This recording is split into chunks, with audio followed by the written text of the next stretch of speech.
Right now, a financial blockade is threatening to shatter European unity and, quite possibly, decide the outcome of a war. 90 billion euros are hanging in the balance. This is the money Ukraine needs to survive 2026. It pays for soldiers, for air defenses, for the very functioning of the Ukrainian state. And at this very moment, one man holds the off switch. What you're watching is a geopolitical hostage crisis, and it's playing out in real time. We are going to break down exactly how a Soviet-era oil pipeline has become a weapon in a massive financial war. Now make sure you stay till the end because some of the real reasons behind this crisis are pretty shocking. All right, let's get back to it, starting with the money. 90 billion euros. Let's just be crystal clear about what this number really means. It is not just some figure in a budget. It is a lifeline. This is the money that pays the salaries of doctors in Kyiv, the pensions of the elderly in Kharkiv, and most critically, the ammunition for soldiers on the front line. It is, and this is not an exaggeration, the single largest financial commitment in the history of the European Union, designed for one reason: to ensure Ukraine can survive the year. And the man holding this entire 90 billion euro loan hostage? That would be Hungarian Prime Minister Viktor Orban. As of February 21st, 2026, he has officially vetoed the entire package. And his justification? It's a dispute over a 60-year-old Soviet oil pipeline called Druzhba, which ironically translates to friendship. So this has created an incredibly high-stakes standoff. Budapest is calling it self-defense, Kyiv is calling it pure blackmail, and for Brussels, well, for Brussels, the clock is ticking. So how did we get here? How exactly did a drone strike on an oil pipeline lead to a massive financial blockade?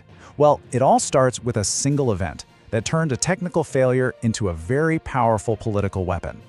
Okay, so let's walk through this. On January 27th, a Russian drone slams into the Brody pumping station. Now, this isn't just any old facility. It's the very heart that pumps Russian crude oil to Hungary. The strike was absolutely devastating. We're talking melted pumps and vaporized control systems. For Ukraine, it was another tragic casualty of war. But for Viktor Orban, it was something else entirely. A convenient accident and the exact political leverage he'd been waiting for. And this right here gives us the crucial context. You see, while the rest of Europe has painstakingly weaned itself off Russian energy, Hungary and Slovakia are the last two holdouts. Orban fought tooth and nail for an EU exemption to keep that cheap Russian oil flowing through the Druzhba. For him, this isn't just about energy, it's the political foundation of his power. It keeps gas prices low for his voters. So, the moment the oil stopped, the accusations began to fly.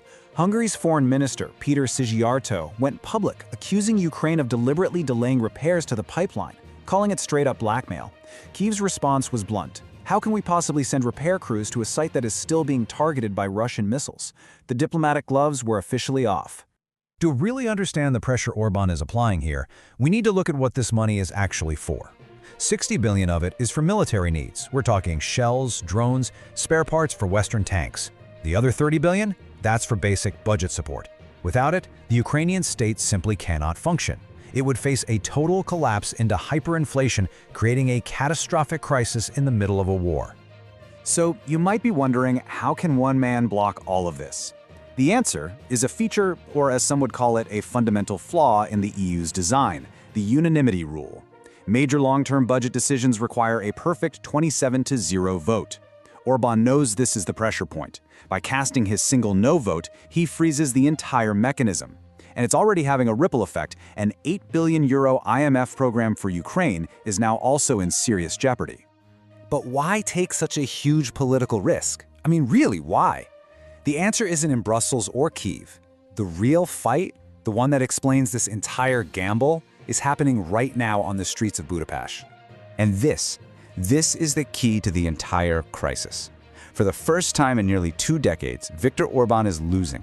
Hungary has parliamentary elections coming up in April, and a brand new political force, the TISA party, is leading his Fidesz party by a shocking 10 points in the polls.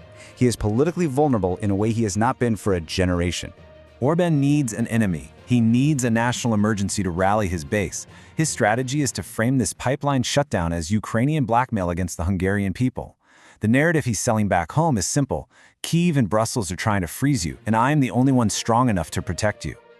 But here's the thing. That narrative of a national emergency, it just doesn't hold up to scrutiny. Hungary has 90 days of emergency oil reserves stored up. It also has access to the Adria pipeline from Croatia for seaborne crude. The truth is, Hungary doesn't need Russian oil to survive the spring. It chooses Russian oil because it's cheaper and because that dependency gives Orban immense leverage over both Brussels and Kyiv. And all of this is happening at the worst possible time. The 4th anniversary of the full-scale invasion was supposed to be a powerful show of unity. Instead, it's threatening to become a moment of profound and dangerous division. The entire €90 billion loan was scheduled for final approval on February 24th. The symbolism was completely intentional, a powerful message of unwavering European solidarity. Instead, that day will now be marked by a deep public fracture within the EU, which is, of course, a gift to the Kremlin. With the clock ticking, the European Commission is scrambling. They are now openly discussing what are called nuclear options. The first is Article 7, a politically explosive process to strip Hungary of its EU voting rights. The second is to bypass the EU budget entirely and create a new loan backed by frozen Russian assets. Both options are incredibly difficult and will take time that Ukraine simply doesn't have. So the bottom line is this. Every single day of delay in Brussels is another day Ukrainian soldiers wait for ammunition on the front line. If Orban succeeds in stalling this loan past the April elections in Hungary, he might just secure his own political victory at home. But in doing so, he might just lose the war for Europe. You know, the Druzhba pipeline was named Friendship by the Soviets as a symbol of unity. Today, it symbolizes how energy dependence can be weaponized against democracy. Which leaves us with this final challenging question. Is Viktor Orban acting as a patriot, protecting his country's interests? Or is he holding an entire continent and the fate of a nation hostage? This is a fast-developing story, and you can be sure we'll be tracking every single move. Make sure you subscribe for our latest analysis on this and other critical global issues. And check out the next explainer coming up on your screen.